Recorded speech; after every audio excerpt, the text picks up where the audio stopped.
Big D Entertainment, in association with Dipsy Doodle Productions, presents The Dave Holly Hour.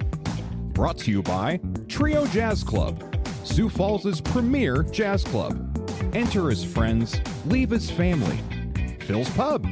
Phil's, your local dive with music for the people. Chasers Food and Spirits. Excel Chiropractic, and Quality Nails. The Dave Holly Hour features Sioux Empire Arts and Entertainment Conversations. A true lover of arts, entertainment, good food, and fun times, including an occasional Jack Daniels. Okay, so a few Jack Daniels. Here he is, Dave Holly. Happy weekend eve, everyone. My old buddy Jasper Newton is mixed and in a nice glassware ready to be consumed. Ooh, and I'm ready to consume it. I need to take a moment, though, to get you all up to speed. See, I can have my drink anytime I want now. I recently retired just a month ago, so now we adjust and move forward. You know what? I realize a lot of retired people will say something to the effect that now that they're retired, they don't know how they ever had time for a job. I can understand where they're coming from on this, but I'm looking at it a little differently. I'm looking at it more from the standpoint of getting things accomplished. I am definitely finishing more tasks than before. What I am finding to be a tad bit annoying is time management. Now that I have the time, I need to be a little bit better steward of it. As for our time together today, we feature a great conversation with John Matthius. He has a busy summer lined up as he provides music for many events, especially auto shows and vintage boat shows. I'm calling this show, by the way, the Countdown Show, as it is episode number 321. Wow, 321 episodes in the can now. You know, my wife asked me one time, she said, David, what makes you the happiest? And I had my brain kick in long enough to first say, well, aside from any time I'm with you and spend time with you, my love, then it's when I have somebody in to record a conversation for this show. And I'll say it's episode number such and such with such and such in 3, 2, 1. That's where I feel the happiest. That's when I get into the zone of what I really love, because the conversations you hear on this show may be titled Dave Holly Hour, but it's more about all of the guests, because their passion becomes my passion. So come on in. Join us. We're waiving the cover charge here at the Dipsy Doodle Production Studio. Yeah, we do it every week. Dress code, though? It's my place. No dress code needed. Seating, however, is limited, and while we do supply the ice, make sure to bring your own beverage. But first... Honey, look at this! Unbelievable! Yeah! Yummy! I know! That'd be fantastic. You know what I'm talking about. Dave's Fave! Each week, we salute a person or business I feel is worthy of a shout-out for any number of reasons. This week's Dave's Fave is the Haig Brothers. They presented the music of Peter Gabriel last week at Trio. Jeremy put together an amazing band and the creme de creme, vocals from Andrea Ross. The Haig Brothers always put together a great set list, no exceptions this time out either. I love the way that they keep coming up with different concepts for things, too. All right, want to know what my other faves are? Go to the Dave's Fave page on the show website, DaveHollyHour.com. So after you look at that page, then make sure you check out the trivia page to see our schedule at Chasers, West 12th and Ellis Road. Stop in for great food, great beverages, and fun times. Now, Monday nights at 7, we play Dave Holly Hour Trivia. Yes, it's the original Monday Night Trivia, by the way. And we have 7 fun rounds and great prizes. This coming Monday, May 25th, happens to be Memorial Day. Chasers will be open, which means we will play, and it is also the last Monday of the month, which means Wild Card, a chance for everybody to win prizes. Chasers, your neighborhood gathering place. Honorable mention. What made Dave laugh, chuckle, chortle, downright slap my knee silly, or simply fill my heart with happiness? Last weekend's Sioux Empire Spring Music Swap. Not all scheduled vendors were able to make it due to that Sunday forecast. Thankfully, all those storms waited until just after we had packed up. This was the second time we participated. What a difference it makes to know what types of things people want and to get their hands on. And also, turned out to be a very good day of selling. We took in 5 times as much in sales as we did last year. So thank you all for coming out to support musicians, techies, and an overall fun time. Coming up, John Matthius joins us on the Dave Holly Hour. Trio Jazz Club is an intimate music venue in the heart of Sioux Falls. It's family-owned and family-run. Ricardo and Mary Beth and the entire staff provide the art of hospitality, while the best local and regional musicians provide the smooth sounds. It's a great vibe with live music Tuesday through Saturday nights. The chefs and mixologists offer an amazing menu and beer and wine lists. Cocktails as smooth as the jazz. Join the club, Trio Jazz Club, across from the Washington Pavilion. Enter as friends, leave as family. It's a fresh new look for DaveHollyHour.com. Besides catching up on episodes, find Sioux Empire Arts and Entertainment websites. See what Dave likes on the Dave's Faves page. Get more information about our wonderful sponsors. Check out the news and notes section to find out what past guests are up to, and sign up for our newsletter. It's all at your searching and surfing fingertips. DaveHollyHour.com. Looking for live music, good people, and a place that feels like home? Phil's Pub has your next night out covered. This Friday, Common Echo and Background Noise bring live and local music to Phil's for a classic Phil's Friday. That's Friday spelled with a PH. So come fill up with them. Every Thursday, try your luck at Trap the Queen of Spades. The jackpot keeps going, and every game helps support community cats. Then, May 27th, the Turkey Buzzards roll into town with gritty Americana storytelling and harmonies you won't forget. And don't miss more great local music with the Grace Itself, Hot Fuzz, and Aaron Miller on May 30th. Grab some pizza, bring your friends, settle in at Phil's Pub. Learn more on Phil's Facebook page. Funny, engaging, connected. He's the entertainment reporter for Sioux Falls. Here's Dave Holly. Welcome back, everyone. Oh, I have to say it because I wrote my own contract, and I just love saying it anyway, that it is always a pleasure to talk Sioux Empire Arts and Entertainment. I also love it when I get a chance to have a new guest on and a new topic that we don't always think about. And today, we're going to learn about a whole bunch of different things. A Sioux Falls native, John Matthius. Welcome to the show, first of all. Thank you, Dave. You have a bit of a storied career. So you grew up here in Sioux Falls, and when you went to college, you went down to USD for a little bit. Augie as well? Yes. Augie as well, and then USD, and you said you got battered around the entire campus via the wind that we experience in wintertime. Indeed. Yes. And so then you kind of said enough of that. You go out west side of the world, and I've been to Phoenix once, and that was the week between New Year or Christmas and New Year. And being from the Midwest, I'm wearing shorts and a T-shirt because it was 75, and everybody else was looking at me like, what is going on with this guy? Is he crazy? And we went out to eat that night, had to wait outside on the patio before we could get in. Still, a T-shirt. That's the The time natives of the year to were visit. wearing their parkas. Yeah, all relative.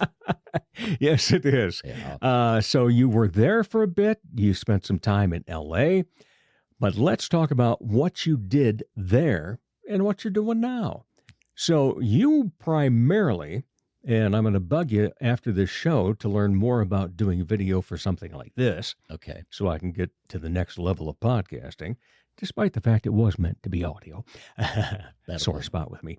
But anyway, you did a lot of video production. How did that come about? Well, when I was in Phoenix Mm-hmm. and at Arizona State, again, a little bit lost in what I wanted to do in college in terms of declaring a major. but I ended up in the broadcasting program there. It was primarily radio based at that time, and actually it was quite a small program. But the local PBS station in Phoenix was located on the campus at All right. Arizona State. As quite often they are. Yeah. Yeah. So they allowed us to use their smaller production studio that had very old equipment in it to do some of our student productions inside that television studio. But it really didn't give us the opportunity to get out and do man on the street. We had no portable cameras or anything like that. Since that time, Walter, the late great Walter Cronkite, lent his name to that broadcasting school at Arizona Kind of up State. the ante a little, huh? And now it's a huge department. And so they're one of the premier broadcasting programs, broadcasting and journalism in the country. So that led me to an internship with the local ABC affiliate in Phoenix. They at that time had what was called a primetime access program, and that was for that time slot after the 6 to 6:30 p.m. local news. And then it was called primetime access between 6:30 p.m. and 7 p.m. before network programming started. PM Magazine was kind of a precursor to Entertainment Tonight and that sort of thing, and magazine format show. And each local market that had that would have a pair of co-hosts. And so I had a wonderful experience working as an intern with PM Magazine in Phoenix because we did all of our work on location. So they had a pair of some of the very first RCA TK76 ENG cameras, extremely heavy. I was just going to say, what was the weight of that thing? Oh, they were boat anchors. but of course, there was no recording device within the camera. So connected by a very thick cable to a video cassette recorder that used what was called a 3/4-inch format video cassette. It was battery powered. The camera had a separate battery, and that was worn around the waist of the camera operator. And then very frequently, if the camera operator was going to be moving a lot, production assistants such as myself would carry that recording device over my shoulder, and I was monitoring audio as well. So that's kind of what got me kicked off into video production. What was the highlight of video production for you, though? At what point did you go beyond that, being a production assistant, to, being the producer and so forth? Well, this production staff, very small, half a dozen people or less. We had a small office in a strip shopping center that was adjacent to the television station. And as that PM Magazine production wound down, they decided that to service the television station sales department that was going out and selling airtime for local spot avails during the broadcast day, they wanted to be able to approach businesses that had not had TV commercials prior to this and say, we have the staff that can produce your commercial for you.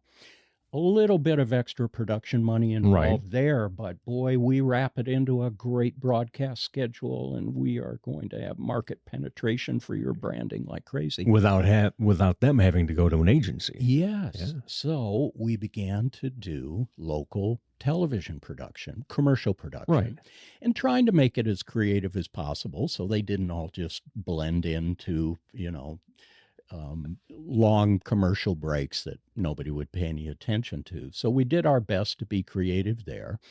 And but because we were part of a television station, we could also use the television studio for occasional video and commercial production.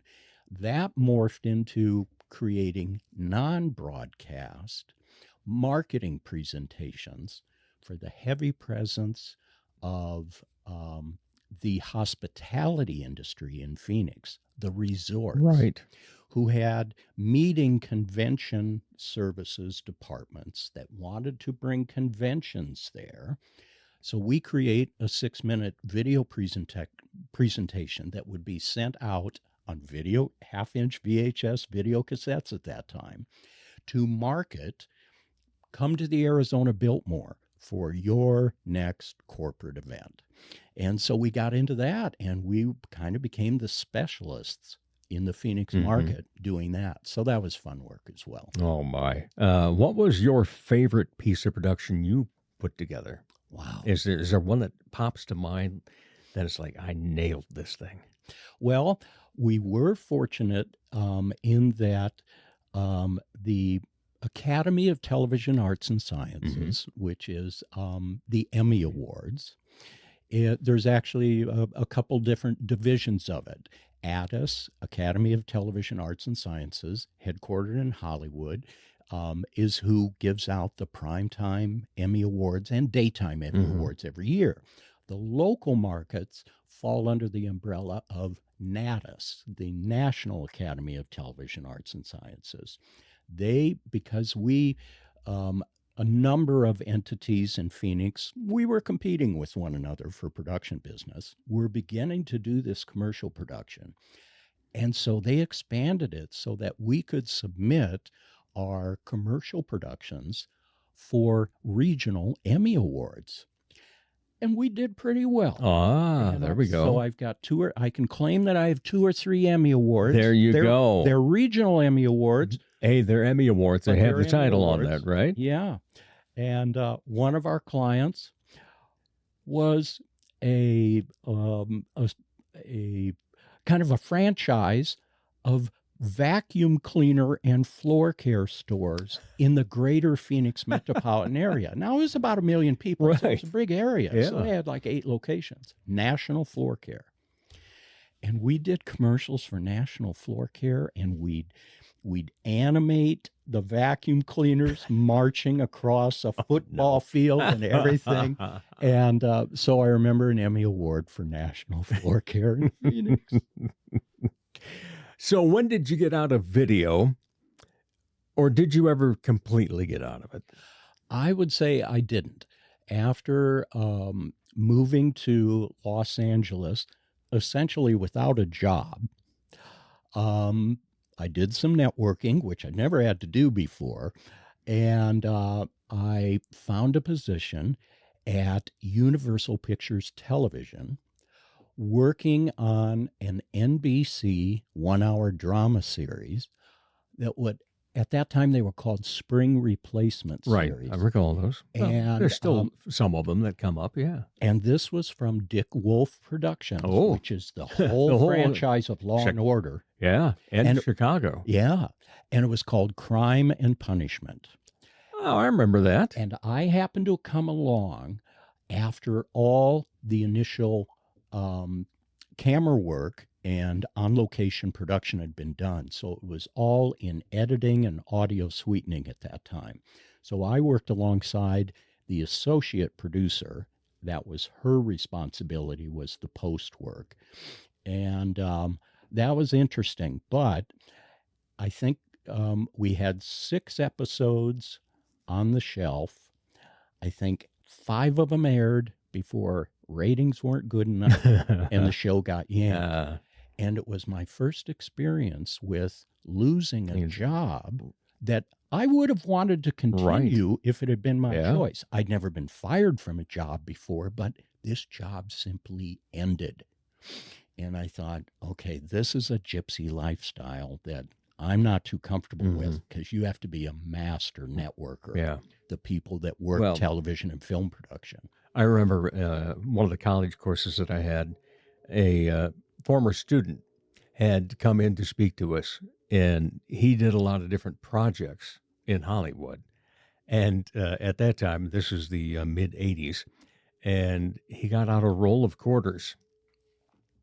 And he said, "This is the most important thing if you get to Hollywood that you'll ever need. Quarters for the payphones. So that you can just, wherever you find a payphone, you're going to throw it in and call a number because maybe you're not on project." He says, I make a good living, but I may only do 4 projects a year. Yeah. And I'm bored the rest of the time. and want to be doing something, want to be creative. And so I always remembered that, and it just made such a thing. But, now everything that's come along, we've got our cell phones with us all the time. Yeah. And, the way you were talking about sending out things on 3/4 inch and on 1/2 inch, etc. I remember the first demo tape that I ever sent in radio was on reel to reel. Yes. Because you did not send a cassette. That was unprofessional. And then all of a sudden it became, oh, you got to send a cassette to me. And now, then it became, well, send me a CD, And now what I hear from the voice lessons that I'm taking for voice work and audio production isn't even that you send them anything. All you do is send them a link.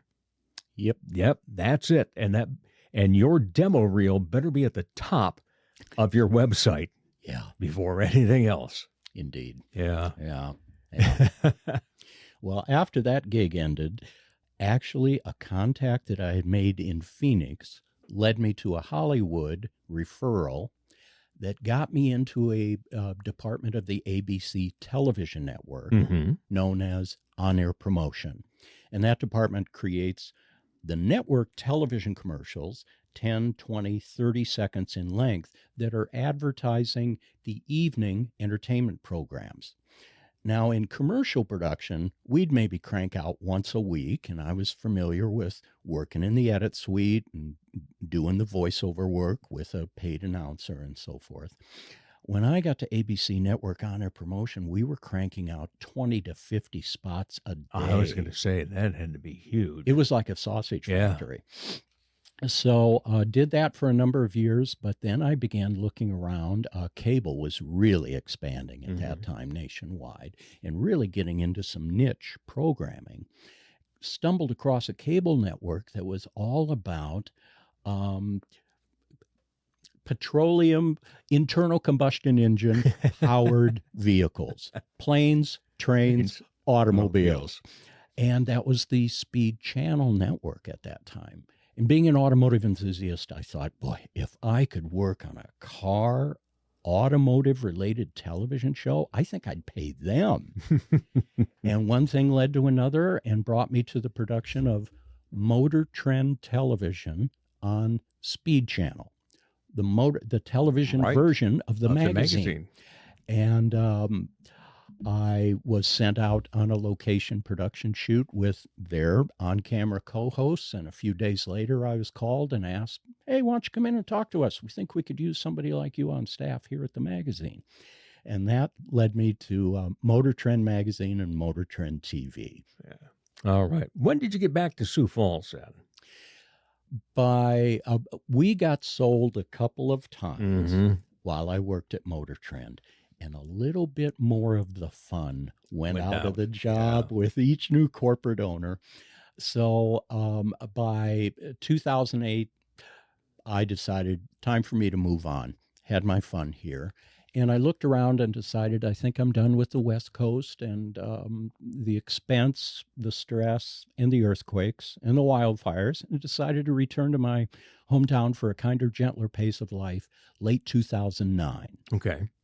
So what have you been doing since you returned? Well, semi-retirement. Okay. But I started looking around at, well, what are my interests and what am I interested in doing and so forth, and got into a little municipal political activism by staying tuned to city council meetings and so forth, and got together with some people and actually became a spokesperson for a pretty significant local municipal issue circa 2011, 2012. And after that, began to realize, I'd been to 1 million classic car shows in Phoenix and up and down the West Coast. And I would always, very often, if there was music at these outdoor events, it would either be kind of painful, at least for older people, and a lot of older people are who own older cars. Right. So they're going to sit there all day long, and maybe there's a young person playing AC/DC and so forth, and I like AC/DC, but it's not what older people want to listen to. Or it was all Beach Boys and Bill Haley and the Comets.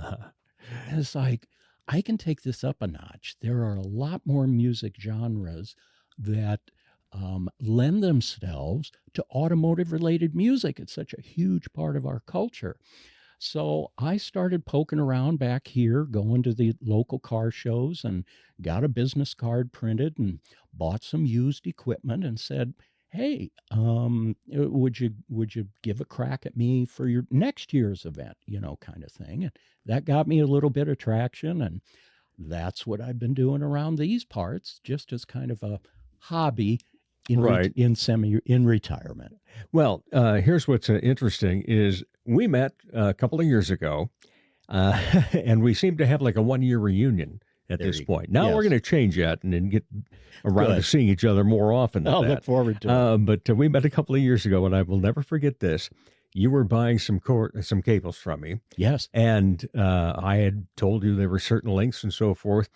And we meet in the Lewis Drug parking lot, 37th in Minnesota, that Lewis Drug. I remember it. Yes. And out there on the boulevard part, we've stretched out all of the cables, and you've got a tape measure going down the line to make sure. And we did business because I was truthful about how long they were. You absolutely were. And what I was happy to do was fold those cables in half and actually do the math so that if you said this is a 50-foot cable, well, I only had to reel out 25 feet to have the confidence that it was a 50-footer. Well, and the other thing, the way that I measure them quite often is I will set my arm up like an L. Yeah. And supposedly a cubit, 18 inches, is from your elbow to the tops of your fingertip. So if you do one loop, 18 times 2, that's 36. That's 3 foot. So 3 foot, 6 foot, 9 foot, 12 foot. Never knew. Yes. May I use that? You certainly may. Thank you. It's so easy that way. Because, amazingly, with all the technology that we have, how great microphone cords are now and so forth. Very rarely do you find how long the damn thing is stamped on it. Isn't that the truth? Yeah. Yeah. It's like, how come we don't do that? No. And the other thing is, I know my garage is so far, and I've got 2 pieces that were both 8 foot, 4 by 8 foot plywood. Yeah. So it's 16 foot. So I can always go here to, there's 16. So it's funny how you come up when you do things like this. Yeah. And I need to know if you have the same affliction that I do, because here's why we've seen each other the past 2 years is at the music swap. And I have what is commonly referred to as GAS, gear acquisition syndrome. Oh, my God. He's going to write that one down. Huh? Yep. Yes. So I have, in fact, I think that even goes back to maybe even pre-teenage years. I loved seeing bands. And for a long time, I thought I was going to be a photographer. And then I would see photographic equipment and videographers and so forth. And I recall one of my favorite magazine, well, it was more than a magazine, it was closer to being a book, but it wasn't a monthly publication, about freelance photography. Mm-hmm. And this guy had a great picture, black and white, that he had taken of a guy playing guitar up on a stage. It was back when people smoked in bars. And so you could see the smoke. You can see this guy, concentration. Yeah. There's about 3 or 4 stage lights in the back hitting him. And it's like, this thing's in black and white. Yeah. But I can see the colors. Oh, neat. And I always just loved things like that. But I'm sitting there going, but I wonder what I could ever, and of course, photography. Well, I better have some lights. And everything I've gotten into always seems to be that I need a lot of equipment until I finally have narrowed it down now to, this podcasting and voiceover thing, I've got it all here in one room except for what I get rid of couple of times a year now by going to the music swap. And so I saw you last, I think that was the fall. Yeah. Yeah. And then just this past Sunday, you stopped by, as many other people did, and bought things from me. And that was great timing because I just went to retirement myself here a few weeks back. Congrats. Yeah, thank you. And so this is what I'm going to be doing then for my lifestyle. Awesome. Yeah. And so I appreciate guys like you anyway. I mean, I still, that memory of getting out the tape measure and so forth, I still, that's a classic moment in my life. Buddy. And then seeing you last year in the fall at the music swap, it's like, oh, and then clicked. We both realized what it was from. Yeah. And I actually thought my DMX cables that I had at the show yesterday, I thought I'd gotten those from you, but I don't know who I got the DMX cables from then. No. And sadly, they didn't get to be used much because I do not have a PhD in electronics. Me neither. Oh, man. Just give me some lights that I can put up on stands, maybe a strobe, a little flash here or there. We're good. But you actually did buy a couple of things from me. I did. Yes, you did. And I have sold gear or put gear up for sale. Right. I've learned that's a couple different things, putting something up True. for sale and actually selling it. I have put primarily stereo, home consumer stereo gear, vintage, up for sale because I went a little crazy about 15 years ago of looking at everything that I decided while I was in my college years in the 80s with all the fabulous separate components from great manufacturers and so forth that I just lusted after. But I was in college. It's like you don't even go into the stereo shops anymore because you got to be happy with what you got. Exactly. You can't try to keep upgrading. So I went back and found eBay, and it's like, oh, here are all these toys I always lusted after. Well, and I went to a fellow's house to buy something off Marketplace? Marketplace Yeah. or Craigslist. Yeah. And he said, well, I've got that in the room back here with the system I have back here. And it's like, I'm looking at a system in the living room, and he says he has another system. And I thought, I could have a system in every room in the there house. you go. So I went nuts on vintage separate components to set up a system in every room in the house. Well, it's too much. Right. So got to part with some of that stuff. And God bless that Bluetooth thing now, where you can have one little thing to play the music off of, and you can have speakers wherever you want. Yeah. Yeah. I don't exactly trust that. I'm a hardwire guy. Interesting. I still love hardwire stuff. Yeah. I think it's partly putting it all together. It's fun. Yeah, I like that. Just like we got a new stereo for down in our 3-season room. And it was like, oh, let me get out my wire snippers.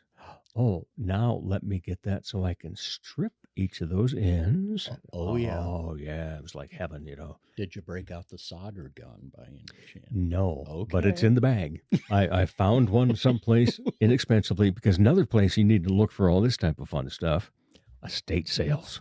Big time. Oh, Yep. love them. Yep. Yeah. You can find some fun stuff there. That's for sure. Mhm. Yeah. So you start thinking about this whole thing with all these shows for cars, and I gotta see if I can start playing music at these. So you start that, and then Exactly. you've also discovered another market for the very same thing, except a different type of vehicle. Yeah. Well, so basically, I don't consider myself a DJ in the sense of guys that are operating a business to make a living as a DJ. Right. And a lot of their bread and butter is weddings is and- wedding work. Yeah. I don't even try to pursue it.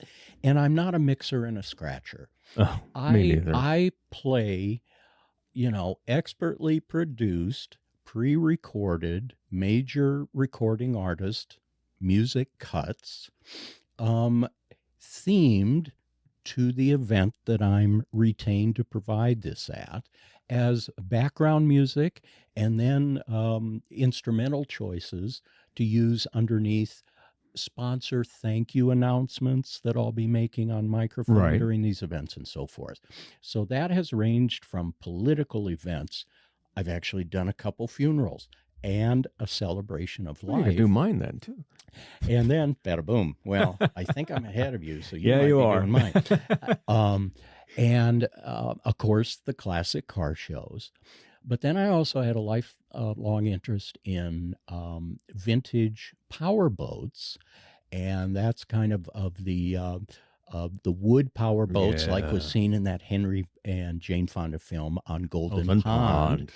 And The Thayer Four. yeah, and found that Minnesota is like ground zero for that hobby. Well, the land of 10,000 Right, lakes, duh. Yeah. So got connected with a local chapter of the National Vintage Boat Owners Association in Minnesota, North Dakota, South Dakota, Iowa, and started attending their shows, getting acquainted with the people, telling them what I do as this sideline DJ hobby. And they said, well, we'd like to give you a try. So that has expanded to doing, I've done 3 major shows in Minnesota annually. First one is in the season that I've done is in the Alexandria, Minnesota area. Oh, Second big Lake one. Darling, Carlos. Exactly. Oh, yeah. Second one is Gull Lake near Brainerd and Nisswa, Minnesota. And then the final one of the season is at Lake Minnetonka in the Minneapolis area. So, Do you think of Prince when you're there? yeah, Yeah. yeah. And I That's haven't not Lake Minnetonka. No, I haven't saved enough time in a visit there to take the tour of his facility, but I certainly want to someday. Definitely. So anyway, that's been a lot of fun doing the vintage boats too, because that song playlist can go all the way back to big band, because there's a lot of collectors that are in their 70s and 80s, so that really resonates with them. So that's been a lot of fun too. All right. That's fantastic. What else you hoping to get out of all this then? Well, hope to just continue to do it, adding occasional toys to my kit, Right. trying to gravitate towards lighter weight equipment. Exactly. Oh, the amplifiers that, powerful enough for Right. outdoor amplification, with say 400, 500, 600 watts for a 2-channel amplifier. Well, those amps will weigh 50 pounds. Yeah. And then, of course, loudspeakers that'll really handle a lot of power, like JBL band speakers, PA speakers, and so forth. Those are 55 pounds apiece. I'm not getting any younger. I've had a couple of back surgeries, and that stuff is kind of starting to toss me around a bit. That's why the last time that I DJ'd a dance, wedding dance, was for a personal friend. And it was actually before I was going to start the Dave Holly Hour. I see. I had the date set for that following Monday. And after doing that on Saturday night and not getting home till 3 o'clock in the morning, and then, of course, having to take everything that you brought home and put it back in the right spot. It's like, there's no way in hell I can do this. So that's why it took a few more months before we got around to starting this. Gotcha. But man, that was the whole thing. Weight and all the equipment. And then I got to thinking, and you used to do this in college when you also had to crate around thousands of pounds of records. Yes. Whew. I've still got every LP For I ever- $100. Yeah. I've still got every LP I ever bought, and they're just in huge, heavy boxes in the basement. Oh. I haven't dropped a needle in 15 years. Oh, wow. But it's like, I feel like I owe Yeah. them something. I owe an allegiance. These albums were so important to me at one time. It's like, how can I get rid of these? We'll see about that. Yeah. But yeah, so that has certainly lightened the load that most of the music we can just have on a laptop computer True. now.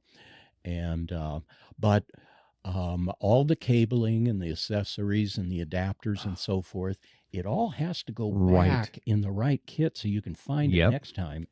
And when I do these car shows in the small town city park, I am the last person to leave the park Right. at the end of the afternoon. It takes me 2 hours to pack it up, Yeah. and it's okay. I mean, I'm not trying to set a speed record, and I just do it at a comfortable pace. And people that are event organizers are like, anything we can help you with, John? Oh. And it's like, I really, Yeah. it's just easier for me to put it in the right bag. But thank you for offering. And so I'm the last person to leave. Yeah, I understand. And it's that. just kind of, we make our bed and lie in it, Yeah. and it's my fun. So still doing it. All right. It has been so great finally getting you here and being able to chat like this, John. And Thanks, Dave. there's always at least one question I ask at the end. How you answer that determines whether there is a second. So Okay. when you're not part of this, in part of the entertainment and the arts, fun, hobby, avocation, business, scene, whatever you want to say, what do you like to be entertained by? What do I like to be entertained by? Having been a TV guy, Mm-hmm. I like television. So I have a DVR with my satellite dish, so I record a lot of TV so that I'm always watching something I want to be Right. watching. And whether that is the Daily Show for some politically incorrect humor, or Saturday Night Live, what a tradition that is. And it lets me fast forward through commercials. Yeah. And most of the music guests on Saturday Night Live don't really appeal to me anymore, but I'm still going to blaze through a 90-minute episode because there's some real gems in that sketch comedy. Yeah. And so TV is a pretty big part of Okay. my entertainment, and still listening to music at home. Yeah. Any other hobbies? Hobbies? Well, I did finally indulge in a vintage boat. I'd always Good kept for you. I'd always kept a vintage car or two around for most of my adult life. Nothing fabulously valuable, but a muscle car from the late 60s, early 70s, and or American luxury cars. Those were the objects of my desire. Growing up in Sioux Falls, not a lot of Porsches and Right. Ferraris. And Although I did see a Lamborghini one time. yeah. Yeah. So I kind of grew out of that, just didn't have anybody to enjoy it with anymore. And I was only would drive a vintage car in the summertime anyway. So I thought, I think I might rather be on the water in something vintage, as long as I'm going to do that in the summer. So last year I found a vintage boat that met my disposable income. And it's actually not wood. It is fiberglass, but it's from one of the well-known wood boat manufacturers, Century, who was a competitor with Chris Craft. And this is a 1968 model, so it's over 50 sweet. years old. Yeah. And but it was one of the first years that they were transitioning to fiberglass boat.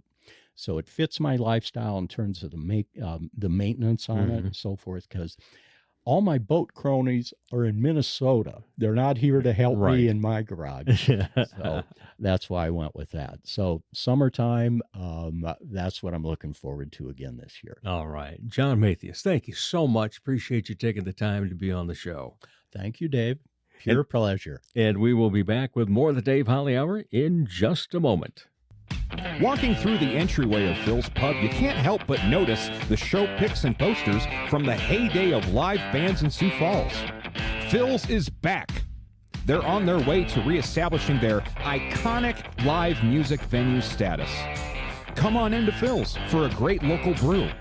You might just find yourself seeing some of the performers in those pictures, and a very good chance you'll see new acts that will end up being in pictures too. Phil's Pub, your local dive, with music for the people. Follow them on Facebook and other socials. Keep up to date with who's playing at the pub each week here on the Dave Holly Hour. Coming soon, another podcast from Big D Entertainment. Dave Holly's More, M-O-R, a show featuring the music and the stories of an oft-forgotten radio format known as Middle of the Road. The Days of Yore with More, M-O-R. Looking for something a little different this week? Trio Jazz Club has a lineup you won't want to miss. Thursday, Porch Swing brings gypsy jazz and western swing to the stage with a sound that's lively, unique, and full of energy. Friday, Latitude Ensemble takes audiences on a musical journey through Latin America with rhythms inspired by samba, salsa, bossa nova, and more.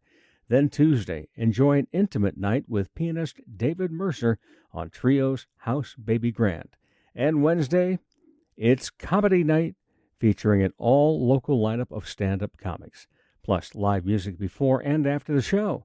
So grab your tickets, settle in, and experience it live at Trio Jazz Club. Get your tickets at triojazzclub.com. Ladies, when it's time to give your nails some love, get that extra special treatment from Quality Nails in Sioux Falls. Manicures and pedicures that look great and make you feel fantastic. Zaya and Tony don't simply provide the service, they provide professional care for your hands and feet, whether you just want the basics or you're looking for an extra special look with added flair. Oh, and guys, it's okay to treat yourself too. Quality Nails on Minnesota Avenue. Call for an appointment, 605-334-1463. Walk-ins welcome. Funny, engaging, connected. He's the entertainment reporter for Sioux Falls. Here's Dave Holly. Guest John Matthius. Our show website, davehollyhour.com, and you can listen to any of the now 321 shows anytime you want. This show also available on your favorite podcast platform. Thank you all for supporting local arts and for taking the time to download this show and listen to it. I encourage you to find your art, find the art you enjoy, find the art that you may be interested in trying, and we shall see you in the arts. As the Sioux Falls Arts Council says, together we art. As Arts South Dakota says, home is where the art is. As I say, put some art in your heart. Remember, my name is Dave Holly, and for me, every day is a holiday. The Dave Holly Hour has been brought to you by Trio Jazz Club, Sioux Falls' premier jazz club. Enter as friends, leave as family. Phil's Pub, your local dive with music for the people. Chasers Food and Spirits, Excel Chiropractic, and Quality Nails. Stay up to date on the show by following on Instagram and Facebook. All episodes available anytime at davehollyhour.com. The Dave Holly Hour is produced in the Dipsy Doodle Studios by Big D Entertainment. Thanks for listening.